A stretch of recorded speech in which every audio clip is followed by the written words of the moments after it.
La multinationale belge Puratos est spécialisée dans la biofermentation de produits que l'on retrouve dans la fabrication de matières premières pour chocolatiers, pâtissiers ou boulangers.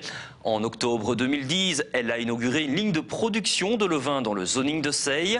L'occasion d'en savoir un petit peu plus sur cette société qui emploie tout de même 130 personnes sur le site andonnais.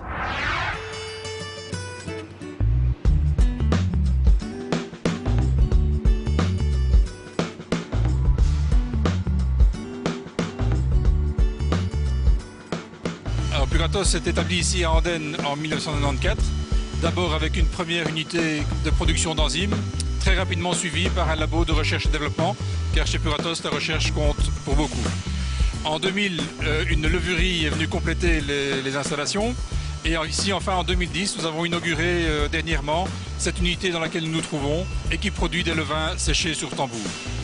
Alors, Puratos est présent dans environ 100 pays au monde, avec 53 unités de production et un effectif d'environ 5000 personnes. Ici à Andenne, quand nous avons démarré en 94, nous étions 20 personnes et nous sommes rapidement arrivés maintenant à environ 130 personnes.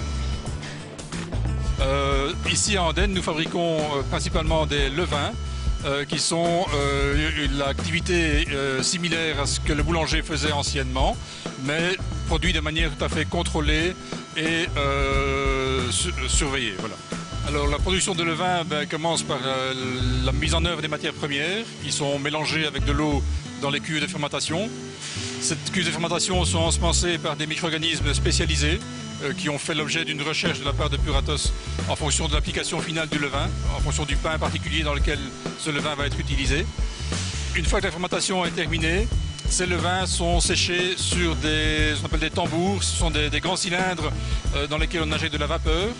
Et le levain est enrobé, si vous voulez, sur un cylindre qui le sèche. Un peu à la manière dont on fait des crêpes à la maison. Donc on fait une fine galette sur une plaque chaude et le levain est ainsi séché. Alors, ces particules de levain séché sont ensuite broyées et puis elles sont mises en œuvre dans des formulations qui sont ensuite conditionnées, soit en emballage de 25 kg, en emballage de 10 kg, enfin, selon les besoins du client.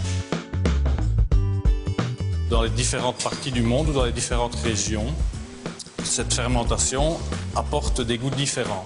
Tout simplement parce que dans la farine, il y a des bactéries lactiques. Les bactéries lactiques, ce sont des micro-organismes, les mêmes que ceux qu'on retrouve dans les yaourts et dans les fromages, par exemple.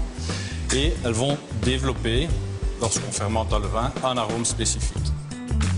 Donc on va le faire ici au département, dans le laboratoire à petite échelle. Et on va donc avoir des levains très spécifiques parce qu'ils sont fermentés sur une farine de seigle ou sur une farine de blé dur, parce qu'on a utilisé la bactérie spécifique du levain.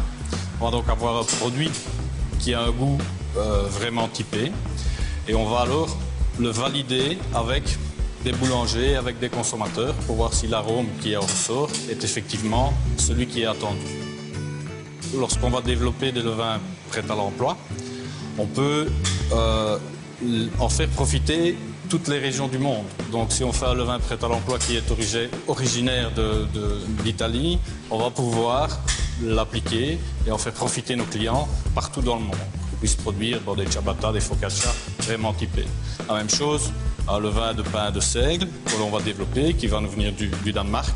On va pouvoir en faire profiter d'autres régions, d'autres boulangers qui n'ont pas l'habitude de travailler ce type de produit.